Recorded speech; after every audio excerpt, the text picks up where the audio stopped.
Hello' guys, কি খবৰ সকলোৰে? আশা কৰোঁ নিশ্চয় ভাল। এয়া মই বহুত দিন পিছত এটা মিনি ভ্লগ লৈ আছোঁ। আশা কৰোঁ সকলোৱে ছাপোৰ্ট কৰিব। এয়া ৰঙালাওৰ ফুলখিনি দেখি মামাই ক'লে যে এইকেইটাকে খোৱা নাই, কথামতে কাম। আম্মাক ক'লোঁ যে ফুলখিনি পাৰি দিয়া আম্মা। আম্মাই ফুলখিনি ধুনীয়াকৈ পাৰি দিলে। আৰু এয়া আমাৰ গুডু বেটাই বটলি আছে, একেবাৰে লাহে লাহে বটলি আছে দেই।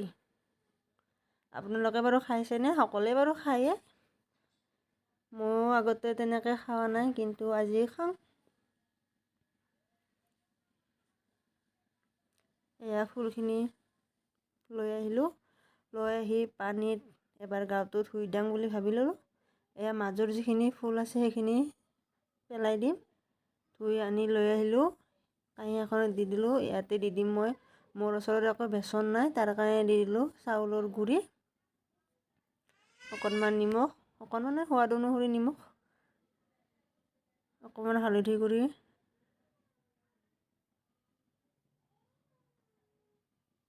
অকণমান জিৰা গুড়ি। এতিয়া দি দিওঁ অকণমান পানী, যাতে গোটেইখিনি ভালদৰে মিক্স কৰিব পাৰোঁ। হাতেৰে দিছোঁ দিয়ক, চামুচেৰে দিয়া নাই, আমি আছোঁ গাঁৱলীয়া মানুহ। গোটেইখিনি মিক্স কৰা হৈ গ'ল। তেলখিনি গৰম হ'বলৈ দি দিছিলোঁ। তেলতো সকলোৱে গা ধুৱাব জানেই বাৰু, তাৰ কাৰণে মই দেখুওৱা নাই। এয়া আমাৰ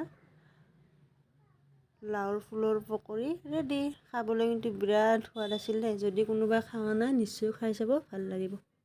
আহকচোন, মই এতিয়া গুডুক খাবলৈ দি দিওঁ।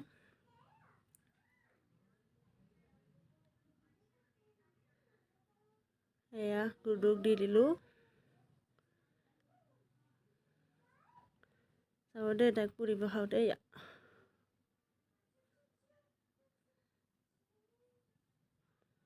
অলপমান খায়ে প্লেটখন মোৰ পৰা কাঢ়ি লৈ গ'ল। সেইখিনি বোলে তাই গোটেই খাই দিব অকলে, আমাক নিদিয়ে। বাই বাই, লগ পাম নেক্সট ভিডিঅ'ত। বাই।